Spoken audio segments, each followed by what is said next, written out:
Hey everyone, Dr. Steve here again, and today I want to talk to you a little bit about an important group of muscles that are often ignored in strengthening in the rehabilitation world. These muscles are commonly referred to as your groin muscles, but we refer to them more accurately as hip adductor muscles, AD. You probably have heard of ABDuctor, ABDuctor muscles like your glutes before, and those are the muscles that take your hip from midline outwards, but we have all these other muscles in to do is to pull that hip towards midline. They also do other things like internally rotate the hip and mildly flex and extend the hip as well. So you can see how they would be part of a really functional hip if they're working properly, and how they might actually negatively impact hip and low back function if they're not working properly.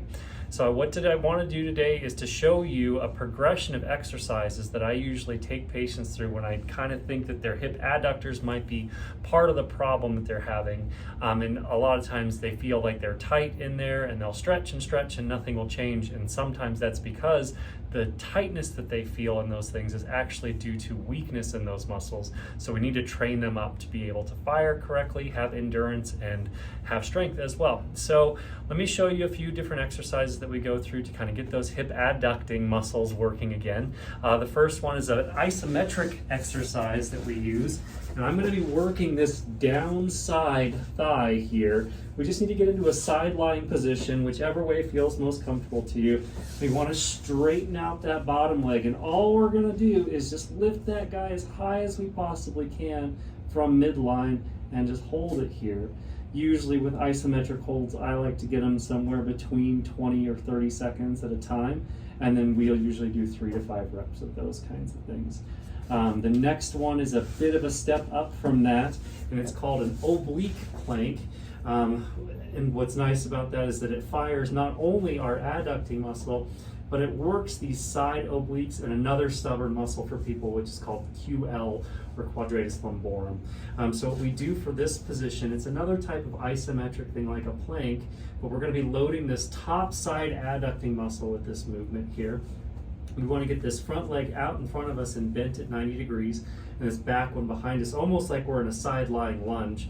And from here, all I do is pick my body weight up using this top leg to push everything up and to arch through here, kind of like I'm doing a side plank. So same sort of thing like we were doing with the other isometric. We're looking for longer holds with these ones, fewer reps, that kind of thing. And then once we've been pretty good at this, we're going to increase the length of this lever on here, making that movement a bit more difficult, and raising ourselves up onto a bench or a box for a movement that we call a Copenhagen plank. So for that one, we'll find our bench or box. We're going to put our foot up on top of there, and then we are going to lift up from there and hold our body in plank position here like this.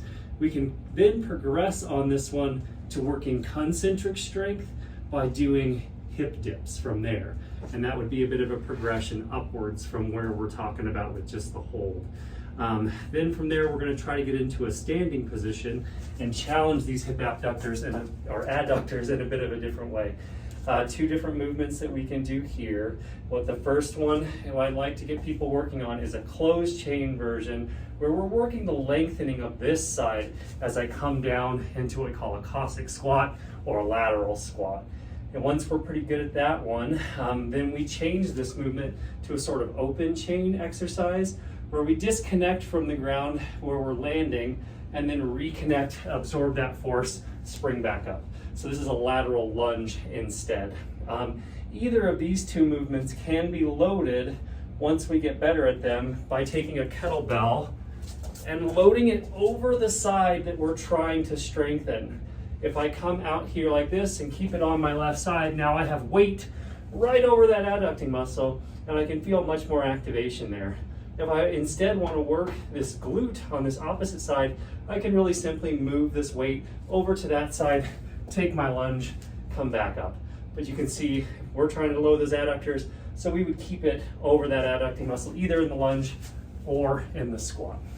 So that's a great progression there for kind of working on building adductor strength and helping with some of the functions of that muscle that are really important for things like sprinting, decelerating from sprinting, moving side to side in things like tennis, and rotating when we're doing things like our golf swing or throwing or any of those kind of movements. So you see why it's important not to ignore these muscles. So please give these things a try. If you feel like they're helpful, let me know. If you have any other questions, I'm always happy to answer. Other than that, we'll see you next time. Take care.